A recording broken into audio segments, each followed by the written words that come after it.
नारी तिमी को हौ? नारी भन तिमी को हौ? तिमी के हौ? सृष्टिको आदिशक्ति हौ, जीवनको महामन्त्र हौ, या फेरि संसारलाई आफ्नो मायावी जालमा बाँधिराख्ने कुनै मायावी शक्ति हौ? भल नारी तिमी के हौ?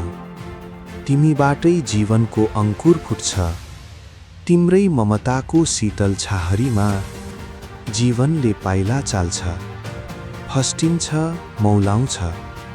जीवन जब हिँड्ने हुन्छ, दिग्दर्शिका बनी अघि लाग्छौ।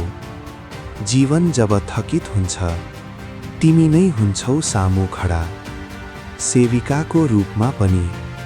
यस्तो लाग्छ मानौ जीवन केवल तिम्रै मात्र सेरोफेरोमा घुमिरहन्छ। तर फेरि इतिहासले साक्षी दिन्छ, कहिल्यै कहीँ नारी तिमी विनाशको पनि कारण हुन्छौ। तिम्रै खुल्ला केशराशिले कुरुक्षेत्रको सृष्टि गर्यो, तिम्रै यौवनको बाणले ऋषि मुनि अनि तपस्वीहरूको योग तपस्या भङ्ग गर्यो।